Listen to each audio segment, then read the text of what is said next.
Howdy y'all, I'm Don151, and while Mecha is flying as high as a kite, I'm stuck here on the ground in a rural backwater presenting Part 2, Chapters 1 and 2 of my Fire Emblem 10 Hard Mode 0% Gross playthrough. And to help me get out of this jam as quick as possible, who better to recruit than the GOAT of Fire Emblem speedrunning, KirbymastaH. Hi, it's me, and oof, this chapter sucks. It's a huge reset fest into speedrun. It looks really unreliable in this LTC too, and it kinda stinks for a casual playthrough, speaking from personal experience. Why? We only have two units here, Brom and Nephenee, both returning from Path of Radiance, and they seem to have forgotten all of their forged weapons from the previous games since their starting inventory is terrible. Nephenee is going to visit the village to pick up the steel axe because Brom is equipped with an iron axe, which is an incredibly weak weapon and not enough to break through this armor knight. Nephenee herself is equipped with the steel great lance, which is a pretty powerful weapon but is also pretty inaccurate and weighs her down by quite a bit. This is one of those cases where transfers can make a big difference, especially for Nephenee, because a +2 strength, +2 speed transfer basically gives her +4 speed with the steel great lance, on top of a +2 skill bonus, helping her with her hit rate issues. Nephenee also has the Wrath skill, which gives the user +50% crit if they are at low HP. This is the same skill that Edward had back in Chapter 1P, so in the end we will have to rely on inherently unreliable Wrath strats to clear this map quickly. Yeah, we pretty much have no choice but to rely on some Wrath in this chapter because of the low offensive power levels of Nephenee and Brom. The objective of this chapter, compared to one prologue, is to kill the boss instead of rout the enemy, which makes things a lot easier, although it's still quite tricky. The boss is the enemy general whom Nephenee is standing next to, and he is quite tough defensively. Nephenee in fact 5-shots him at base with her weapon, so this would require 2 Wrath criticals if Brom isn't able to pitch in any chip damage. The boss moves very early in the turn order, so if we set up a Wrath crit on the boss, then Nephenee is probably just going to die straight up to a rando. In order to combat that, we do a couple hits of chip damage on him, so that a Wrath crit ends up being the lethal hit. For the rest of this chapter, we're going to sort of kite the boss. In the meantime though, Brom was keeping some 2-range enemies at bay in the center of the map with his comparatively higher bulk. I mean, he still takes enough chip damage that he needs to run away to heal, but it's good that he's drawing these enemies away from Nephenee because Nephenee can barely outpace their damage with her healing and is in a position where she was just going to end up having to use Vulnerary every single turn. This map also has another recruitable unit. Her name is Heather, who can be recruited by either Brom or Nephenee. Just like South, she is a rogue who can steal, give more vision in Fog of War, or have a higher chance of finding hidden items. She does show up on turn 5, and given this is a full recruitment LTC, we are effectively bottlenecked until she joins. Nephenee is tasked with dealing the final blow to the boss, as Don mentioned.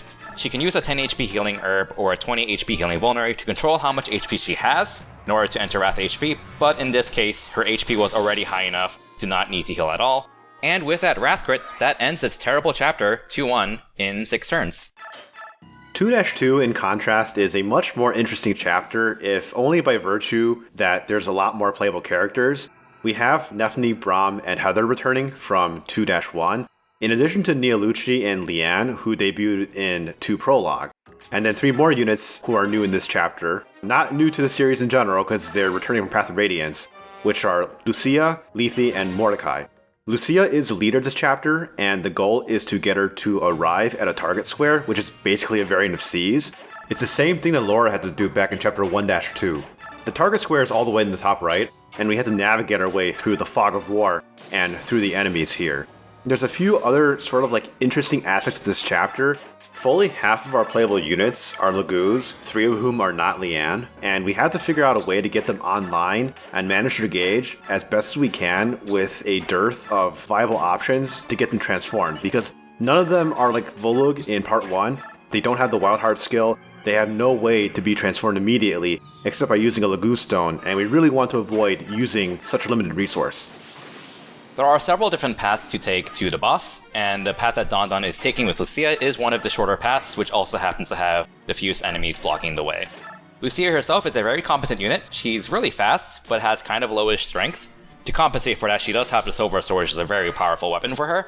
The downside is that it doesn't have 2 range, so she cannot counter range enemies. She does have the Wind Edge, which does counter 2 range enemies, but on the other hand, it has very low might and low accuracy, so it's not a preferred weapon if she can avoid it. Neolucci is the other competent combat unit in this chapter and is the entire reason that Don trained up his strike rank back in chapter 2-P. The extra strike rank on Lelouch gives him plus 5 might on his beak weapon, or plus 10 damage when doubling is taken into account. This pretty much brings Lelouch from being unable to one-round KO any enemies at all in this chapter to one-round KOing the majority of them. So as a result, Lucia and Lelouch are going to be the main combat carries for this chapter. For turn 2, Neolucci is going to be the one leading the charge, flying as blind as a bat, or rather, as something that can't see in the middle of the night. Interestingly, Hawks and Ravens when transformed in this game have absolutely zero fog of war vision, so gaining vision on enemies when trying to use them is pretty tricky. It's not something that you think about very often when playing casually, but it is a big deal in more speedrun and LTC settings. So that's the entire reason that Lucia spent an action using a torch on that player phase, so that we can gain vision on the entire ending area. Neolucci is going to carry the combat, clearing out most of the way, but this is only possible if Heather has her bronze knife traded off of her.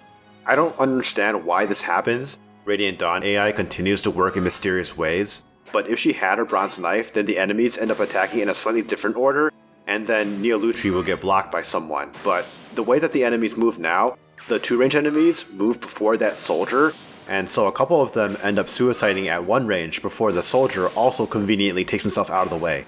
The reason we brought Heather up here is so that we can steal the secret book from the boss, because 3-turning this chapter is otherwise pretty easy when Neolucci has S-rank strike, so we want to make sure that we get every little extra goodie that we can. So the Arrive tile is blocked off by a Wind Sage boss who is pretty easy to kill, but the real boss of this chapter is this general that's blocking the way that Mordecai and Neolucci are attacking right now. Neolucci isn't enough to one-round KO the general, so we're using Mordecai's really high attack power, despite his low speed, to finish off the general and punch through his high defense. The Wind Sage boss does have a pretty valuable secret book for Heather to steal, which is, in my opinion, one of the most useful stat boosters because it gives a unit plus 4 hit for the rest of the game, which is a pretty huge reliability booster if you're having a unit attack a lot of enemy units on enemy phase.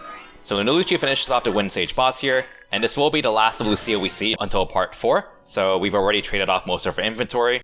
That's chapter 2-2 done in 3 turns. We'll see you next time. Later.